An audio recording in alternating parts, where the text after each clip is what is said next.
There's no better time to find these tremendous Mazda savings than right now at Team Mazda. Get 0% financing on any new Mazda CX-5, Mazda CX-30, Mazda CX-50, or the Mazda CX-90. Find out just how much you can save at Team Mazda on Airline.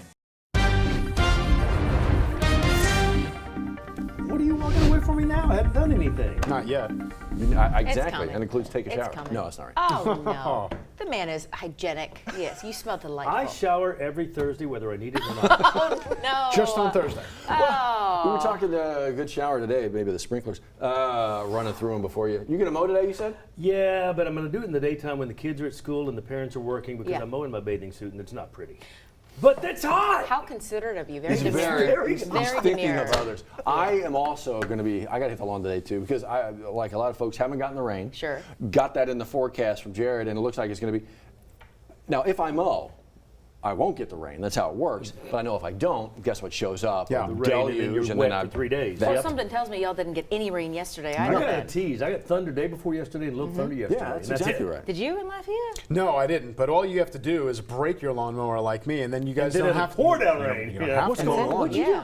I don't know what I did. I mean, I did everything right. Yeah. I gave it gas. I mean, look, I gave it that some gives love. you excuses. Yeah. Look, I as a covered, kid. TLC. covered a nice blanket. The lawnmower I tried says to break it's them. too hot. I ain't getting it. Right. I think that's what right. it says. Like, yeah, you're all right. So if the HOA president comes after you, you have a legitimate excuse. Yeah, I'm gonna tell them, check out my lawnmower. Right. You do it then. They're not gonna Why? care. HOA They're not gonna care. Okay, They're like, we fix like that, that. or we're gonna fix you. Oh. Oh, Yep. Yeah. They'll mow strict. and bill you. They'll mow it. Put a lien on your property if you don't pay that bill. That's serious. Yep. what in the Hot world dog. kind of This sounds HOAs like you guys personal got? experience. We have the best one. Oh.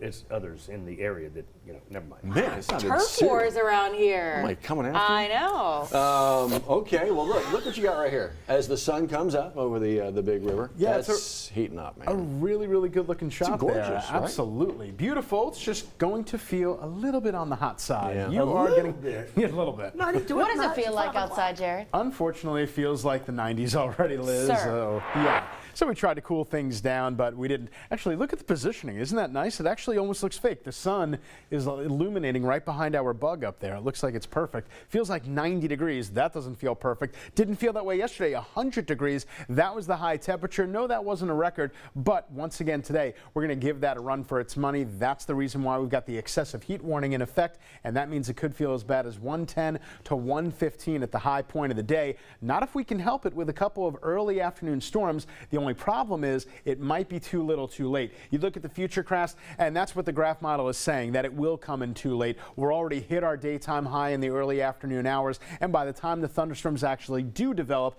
it's already going to be 3, 4, maybe 5 p.m. Matter of fact, there you go, 4 to 5 p.m. That's when we see a couple of these non-severe thunderstorms right on top of our area. And between 5 and 6 p.m., we could even see a couple of brief heavy downpours. Some of us did so yesterday, might do it again for today, and certainly another chance for tomorrow. In fact, I think there's even a better chance. You see where it says 107, 108? I think it's actually going to feel even hotter than that before the rain gets into the area to cool us back down. Speaking of rain, there's nothing doing in our live local radar, and when we zoom out, we don't see that much more. A couple of thunderstorms out to the coast, not that far away from New Orleans, but then we get a look at this big guy. That is Hurricane Ernesto. Now, we did just get the, I always have to check the bug right there to see that we got 7 a.m. We do. We just got the update, but it hasn't really changed. Still a Category 1, still at 85 miles per hour. Let's still see if the track says the same thing. And yes, it actually does, that it is still expected to become very briefly a Category 3 hurricane. That would make it the second major hurricane of the season. Remember, Beryl was the first one. That was a monster, got up to a Category 5. All right, so there you go. That storm, that hurricane, is actually going to punch into a trough, a cold front, and it's going to just be a survivor. And we're just going to be under this big ridge of high pressure, this dome of heat, trying to sneak a couple of chances of rain underneath. And now the WPC wants to pop us up to an inch, maybe an inch and a half over the next 7 days. Not too shabby. We could definitely use the wet weather. Might get a little bit this afternoon. Certainly could get a little bit more tomorrow afternoon. There it is on the European. And again, we're not expecting any severe weather or anything crazy like that. But we are going to bump it up to a 50% chance late in the day. So I would say like 4, 5, 6 p.m. That's probably the best bet, the best chance. Otherwise, we're going to be up to the upper 90s. Then for tonight, we'll start start you off early at about a 30% chance at 7 p.m. and then take you down to 0 by 10 p.m., trying to get that low temperature down as much as we can. Weekend forecast, yes, the weekend is almost here, and we're saying the same thing. Low-end chances of rain. Matter of fact, no chances of rain Tuesday and Wednesday next week, but the net result is nothing great. You look at the forecast highs, and all 10 forecast highs are still basically in the upper 90s. It's 7:07. Johnny A., how are those roads looking? Coming in from Denham Springs, still very slow on the interstate. We're starting to see a little congestion right here at the 1012 merge to College. And this traffic coming in from Port Allen is getting better. All of that was red. LA1 northbound was red. Had a stalled vehicle on the bridge on the Baton Rouge side, and that is gone now. So this traffic is starting to push through there. This is from Port Allen toward the Baton Rouge area, and that stalled vehicle was kind of right there, and they were able to move that off the interstate and out of the travel lanes. Almost half an hour coming in from Juban to the 1012. Other drive times are expectedly fine, and then there's from the 1012 to downtown where it's starting to get a little bit slow. That is near College Drive from our WAFB Gordon McKernan First Alert Traffic Camera Network. 7:08, we are on WAFB 9 News Now on the Plus. And Liz and Matt will be right back with you to update some headlines you might have missed this morning. And a very good morning to Johnny East. We'll do that.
.09 your time right now. I've been talking a lot about our forecast. It includes the heat. We know we're going to get that, maybe a little bit of rain later on today. What it does not include is anything tropical. Very thankful for that. Yes. But for some folks, Hurricane Ernesto is their headline. Puerto Rico. That's it. They're coming off a long night here. Yeah. You're seeing what's left of that this morning. Puerto Rico dealing with a large landmass there, a flooding. That after a night of wind and rain there, leading to this torrential flooding. Now this morning, Luma Energy there, that's the main utility supplier there in Puerto Rico. They say about 2/3 of that island is left without power. So thankfully, as the sun comes up, you have a lot of people who are picking up the pieces. But Matt, the temperature, it's still hot in Puerto Rico as well. So these people are doing that without power. We'll wait and see how long it's going to impact them, but Ernesto, not done yet, making its way up to Bermuda, possibly Friday into Saturday. We may even see some offshore impacts along the East Coast. We could. We'll see exactly what path it ends up taking. Thankfully for some of the folks there in Puerto Rico, their officials saying we are better prepared now than we were half a dozen years ago to deal with some of these power outages. Like we can get things rolling. That's the idea. We'll see how long. Speaking of rolling out, for the first time since President Biden decided to drop out of the race, he and his vice president, now the candidate for president, Kamala Harris, going to be at a joint gathering of sorts today. That's it. They're going to be in the Maryland suburb of D.C. talking about prescription drug prices there. She's set to unveil her economic plan at a rally in Raleigh, North Carolina tomorrow. And then former President Donald Trump, he's actually going to be in New Jersey, continuing his campaign trail too. So it is another week as we inch closer and closer to the DNC, which kicks off next Monday. So a lot to follow here. On top of that, let's talk about the vice president's race. A lot of back and forth here when it comes to the dueling VPs, candidates, and they say that they may be entering a VP's debate here. Now you've got Tim Walz who says, I'll be there. October 1st, CBS News, I'll be there. Meanwhile, J.D. Vance is saying he suspects he will be there. That's the quote, which I found interesting as well. I strongly suspect that I will be there. So we'll see. It's October 1. We'll see what the VP debate ends up turning itself into. All right, so all that's going on. Let's get you back into the local. For a lot of folks, it is figuring out that back to school still. And everybody, for the most part, is back at it. It's either day 2 or 3 or 4 or 5 or week 2. We got to talk again today with the superintendent of schools in East Baton Rouge Parish this morning. And he was all about transportation. Last year it was insane. This year seems to be better. That's it. This conversation was intentional. He was on the show 1 week ago talking about the first day, this is what we anticipate, these are the challenges that we have. Transportation largely, well, the kinks are still being worked out. He actually apologized to the family still dealing with some issues. He made it a point to highlight the app, right? The transportation app, Where's My Bus? Depending on your connectivity, you may have issues loading those routes, having some issues there. That's something that has limited control here, right? But if you are still experiencing issues, remember that phone bank, that transportation hotline, that's still up and it's going to stay up until August 17th. So if you're having issues, first point of call during school hours is to call your child's school, and then it's to call the transportation line. But they're hoping really now to fill the vacancies, bus drivers, teachers aides, support staff. If you think you can meet the need, maybe you're a retired school resource officer that can help out in the security side of things, please look into EBR's website because they could use your help. The helpers, speaking of, this right here is going to help the helpers. This, what you're seeing here, is going to be what's called the East Baton Rouge Safe Room. It's for our first responders, like dealing with natural disasters, a place to go, set up, get ready. They're cutting the ribbon like today, Liz. So the last time you saw the groundbreaking, so this will be a major transformation. We're going to take you out there. 9 o'clock today is when that's happening. So make sure you see that there, not far from the BRFD headquarters. Let's look ahead now to Martin Luther King Jr. Day and service projects that you could potentially be a part of here. So looking ahead, I know that's January, but if you have a good idea for a service project, well, start making that application now. Grant application period is opening today. Mayor Sharon Weston Broom's office offering $100,000 to a variety of local projects. So think about a good idea. You can get up to like 10 grand, so it could be a lot. So let's bring it back into studio here and talk a little bit about the forecast as we figure out, because you got to mow, I got to mow. Your mower's broken, I'm sorry. Yeah, so I do have to mow. It's just not going to happen. Unless I'm like Fred Flintstone and I just like, you know, get the clippers out there. That's dangerous. I can edge. My edger works, so I'll edge. It'll be nice and edged. Weed each one. Oh. The whole thing? Yeah. I've had to do that. You think? I've done it. How big a lawn you got? That just sounds exhausting. Oh, it is. All right, I guess I can do that. You know what the problem is, though? Here's, I missed it. What did you say? Want to lose 12 pounds? Oh, okay. Your whole yard. Well, you know what? I need to lose 12, so I think I will do it, though. You know what? But that one, the one I have is battery operated, gives me like 20 minutes of life. So I need like Matt. I need extra batteries. That's what I need. Yes. Need to run. Make patterns while you're at it. Yeah, for people flying in the sky. All right, That's it. you guys are inspiring. Good luck to you. Good luck to you. It's Truck Month at Team Toyota, where you'll find great savings on the reliable and versatile Toyota Tacoma.